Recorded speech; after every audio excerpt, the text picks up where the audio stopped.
Olá a todos, na perspectiva de um analista militar de Portugal, apresento uma avaliação técnica abrangente dos projetos de tanques experimentais da Guerra Fria. Estes protótipos, embora de natureza quase de ficção científica, foram exatamente a base que moldou a doutrina de design de veículos blindados modernos. Em primeiro lugar, devemos examinar o objeto 279, uma máquina soviética de 60 toneladas projetada em 1959 com um casco em forma de disco voador para resistir à onda de choque física de uma explosão nuclear, utilizando 4 lagartas contínuas para reduzir a pressão no solo. Esperava-se que este colosso armado com um canhão de 130 mm deslizasse facilmente por pântanos radioativos.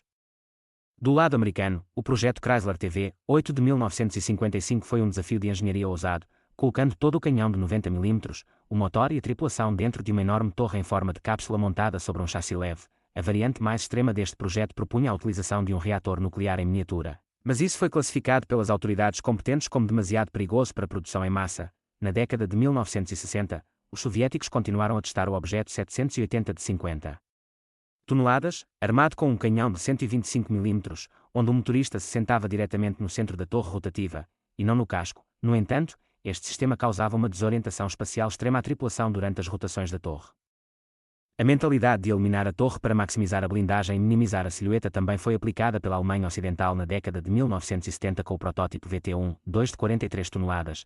Esta máquina fixou rígida e diretamente 2 canhões de alma lisa de 120 mm num casco sem torre, exigindo que o motorista girasse todo o tanque sobre as lagartas para mirar e disparar salvas duplas rápidas. Apesar do tremendo poder de fogo, as avaliações táticas revelaram que este mecanismo era completamente impraticável no combate dinâmico em movimento. Voltando à União Soviética, o objeto 416 era um destruidor de tanques altamente incomum de 30 toneladas, onde toda a tripulação de 4 pessoas se sentava numa enorme torre plana montada na parte traseira do casco.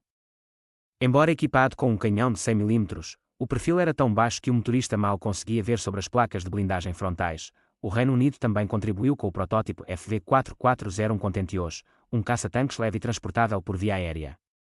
Este projeto montou um canhão de 20 libras num chassi aberto e utilizou suspensão hidráulica para inclinar fisicamente todo o veículo, servindo de grande inspiração para o futuro S-Tank sueco. A Alemanha Ocidental continuou a testar o conceito de torre não tripulada com o protótipo VTS-1, construído sobre o chassi do blindado Marder. A colocação de um canhão de 105 mm numa montagem externa sobre o teto manteve a tripulação segura nas profundezas do casco, provando a viabilidade deste conceito 30 anos antes do russo Armata. De seguida, precisamos de analisar os dinossauros blindados que se tornaram demasiado pesados para sobreviver no campo de batalha. O IS-7 soviético, construído em 1948, pesava umas impressionantes 68 toneladas. Possuía uma blindagem frontal em forma de nariz de Lúcio altamente inclinada, um enorme canhão naval de 130 mm e 8 metralhadoras. Embora quase impenetrável frontalmente, era demasiado pesado para as pontes soviéticas e o projeto foi cancelado a favor de tanques de batalha menores. Os Estados Unidos desenvolveram o gigante T-30 de 86 toneladas para combater os tanques pesados alemães, exigindo uma tripulação de 6 pessoas para operar o colossal canhão de 155 mm. A munição era tão pesada que exigia um sistema auxiliar de carregamento mecânico para empurrar os projéteis para a culatra. Da mesma forma, o britânico FV-215B, baseado no chassi do Concorde com 65 toneladas, deveria carregar um absurdo canhão de 183 mm numa torre levemente blindada e montada na traseira. Foi construído estritamente para esmagar os tanques soviéticos IS-3 por pura força cinética, mas tornou-se obsoleto com o surgimento dos mísseis guiados. O francês AMX-50, com 59 toneladas, utilizava uma suspensão de rodas entrelaçadas e uma enorme torre oscilante com um canhão de 120 mm e carregador automático. Apesar do tremendo poder de fogo, a máquina sofria de extrema pesadez frontal e constantes falhas mecânicas. A fase seguinte viu o esforço para substituir os canhões clássicos por mísseis guiados, exemplificado pelo tanque de mísseis soviético IT-1, construído sobre um chassi de T-62 de 34 toneladas, abandonou completamente o canhão principal para usar um lançador retrátil para mísseis antitanque 3M7 Drakon guiados por radar. A complexa eletrónica de tubos de vácuo revelou-se demasiado frágil para a linha da frente, levando a uma rápida paragem da produção. O equivalente americano, o M60A2, montou uma torre bizarra e extremamente plana num chassi padrão M60, utilizando o seu canhão de 152 mm tanto como arma convencional quanto como lançador para o míssil Shilwag.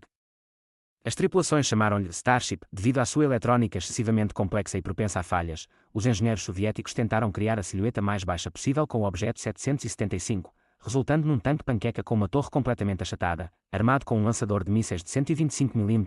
A tripulação de 2 pessoas sentava-se num espaço claustrofóbico e sofria de uma terrível visibilidade tática. Outro design soviético sem torre foi o objeto 287, com 36 toneladas. Equipado com dois canhões de alma lisa de 73 mm e uma escotilha central que se abria para disparar um míssil filo-guiado Typhoon, embora fosse rápido, os testes de tiro real provaram que a sua configuração mecânica era um verdadeiro desastre. A corrida pelas velocidades extremas de carregamento automático é também uma perspectiva de análise fascinante, começando com o projeto americano T-69, inspirado em designs franceses, utilizava uma torre oscilante para o canhão de 90 mm e um carregador de tambor mecânico de 8 cartuchos para tiro rápido. Mas era impossível selar a torre contra a precipitação nuclear. A evolução mais pesada, o T-54 e um de 50 toneladas, utilizava o chassi do M48 e montava uma enorme torre oscilante com um canhão 105 mm e um carregador automático de 9 tiros, devastador em teoria. O complexo mecanismo de carregamento encravava constantemente, selando o destino do projeto. O T-58 foi o auge do conceito de torre oscilante.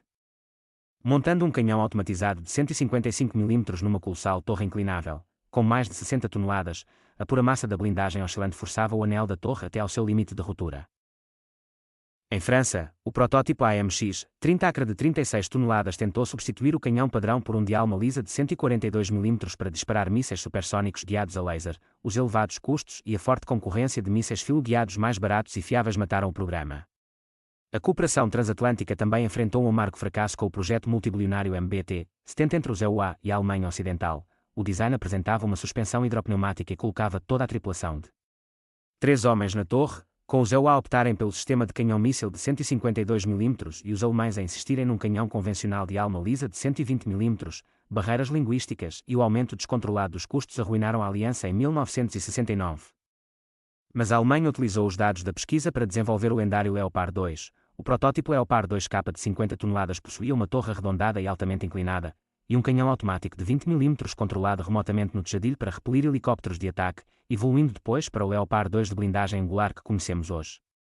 No final da Guerra Fria, o conceito de torres não tripuladas e perfis de blindagem extremos ressurgiu com o objeto 477, o martelo soviético. Este protótipo de 50 toneladas da década de 1980 carregava um enorme canhão de alma lisa de 152 mm montado externamente, com a tripulação totalmente isolada numa cápsula fortemente blindada.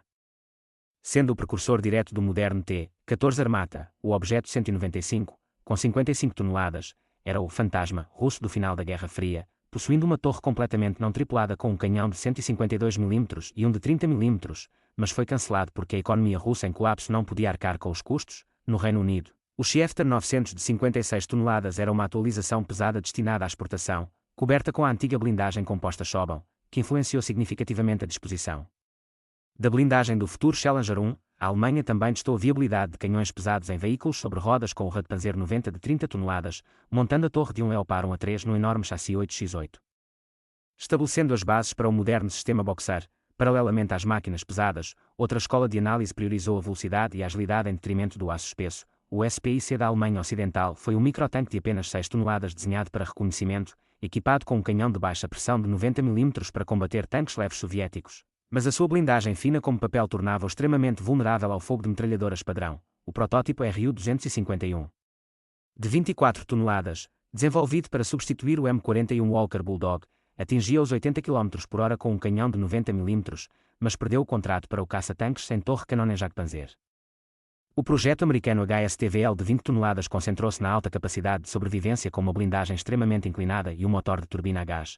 O seu canhão automático de 75 mm podia esvaziar o carregador em segundos, usando a taxa de tiro pura para sobrecarregar até mesmo os tanques pesados. Baseado nisso, o RDF LT de 14 toneladas era uma solução de tanque leve lançável por ar que utilizava o mesmo sistema de canhão de 75 mm do HSTVL, mas os militares dos EUA abandonaram a ideia no final da Guerra Fria. De igual modo, o programa do M8 AGS de 24 toneladas com canhão de 105 mm e carregador automático, projetado na década de 1980 para substituir o Sheridan, foi aprovado mas depois abruptamente cancelado em 1996 devido a cortes orçamentais. Recuando no tempo, o T-92 era um projeto de tanque leve americano de 18 toneladas com uma torre de fenda única, um canhão de 76 mm e duas cúpulas de metralhadoras operadas remotamente, mas foi rejeitado porque não atendia aos requisitos anfíbios.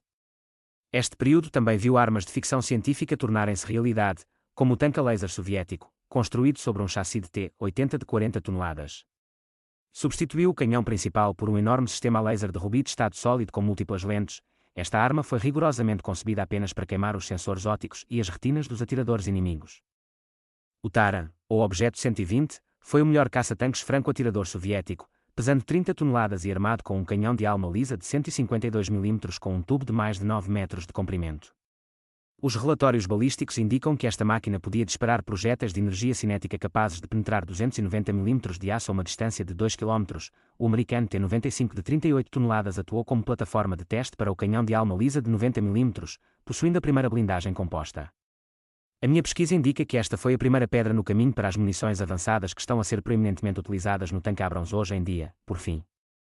Não podemos esquecer o britânico FV-4005, que montou um absurdo canhão naval de 183 mm no interior de uma torre em forma de caixa, finamente blindada, sobre um casco de Centurion, com um peso de 60 toneladas. O recuo do disparo era tão maciço que frequentemente danificava a própria suspensão do veículo durante os testes de campo.